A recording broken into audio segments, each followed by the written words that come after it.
রাষ্ট্রীয় যজ্ঞে পাণ্ডবদের ঐশ্বর্য দেখে দুর্যোধন ও শকুনি ঈর্ষান্বিত হয়ে পড়লেন। শকুনি ছিলেন দ্রুতক্রীড়ায় পারদর্শী।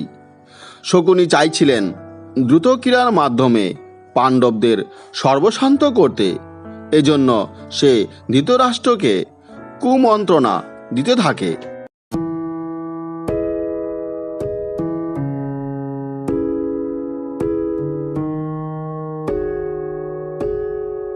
ধৃতরাষ্ট্র শকুনির মন্ত্রণায় বিদুরের নিষেধ অমান্য করে যুধিষ্ঠিরকে পাশা খেলায় আমন্ত্রণ করেন। যুধিষ্ঠির শকুনির সাথে পাশা খেলতে চাননি, কিন্তু পিতৃব্য ধৃতরাষ্ট্রের আমন্ত্রণ উপেক্ষা করতে পারেননি।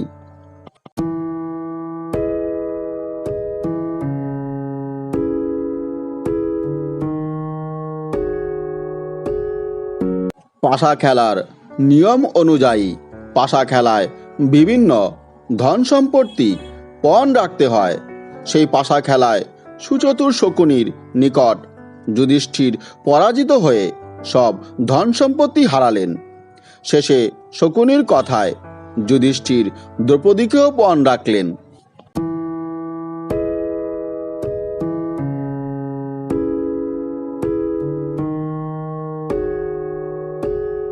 কিন্তু এবারও যুধিষ্ঠির হেরে যান। ফলে দ্রৌপদীকে দূতসভায় ডেকে এনে দুর্যোধন এবং অন্যান্য কৌরবরা অপমান করতে থাকেন। এমনকি দুঃশাসন দ্রৌপদীর বস্ত্র হরণ করার চেষ্টা করেন। তখন দ্রৌপদী লজ্জা নিবারণের জন্য স্বয়ং কৃষ্ণকে স্মরণ করতে লাগলেন।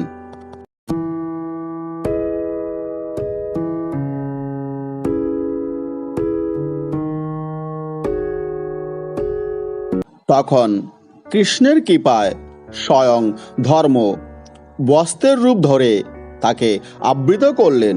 ফলে দুঃশাসন বারবার বস্ত্র হরণ করার চেষ্টা করেও শেষ পর্যন্ত ব্যর্থ হন। সভায় উপস্থিত সকলেই দ্রৌপদীর প্রশংসা করতে লাগলেন।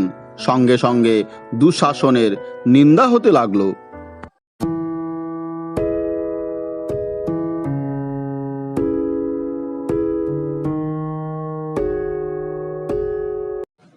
ভীম দুঃশাসনের এই পাপাচারে কুপিত হয়ে শপথ করলেন যে তিনি দুঃশাসনের বক্ষ বিদীর্ণ করে রক্তপান করবেন। পরে অবশ্য ধৃতরাষ্ট্র যুধিষ্ঠিরের প্রতি সদয় হয়ে ধন সমেত ফিরে যেতে বললেন এবং পাণ্ডবগণ ইন্দ্রপ্রস্থে ফিরে গেলেন।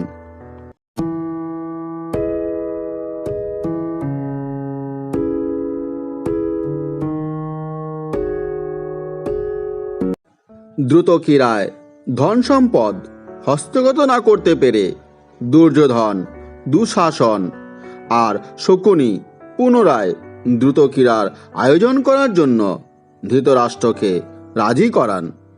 পরাজিত পক্ষকে মৃগচর্ম পরিধান করে 12 বৎসর বনবাস এবং 1 বৎসর অজ্ঞাতবাস করতে হবে। এই ছিল এবারের দ্রুতক্রীড়ার পণ।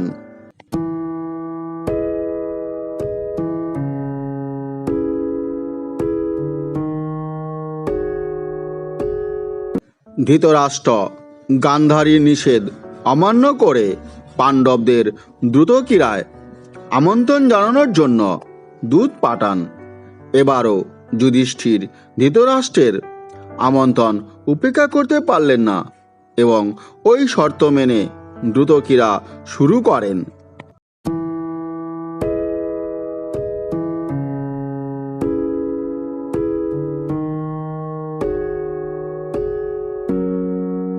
শকুনির চক্রান্তে তিনি আবারও পরাজিত হলেন এবং শর্ত অনুযায়ী তার 4 ভ্রাতা ও দ্রৌপদীকে সাথে নিয়ে 12 বৎসর বনবাসের উদ্দেশ্যে উত্তর মুখে যাত্রা করলেন।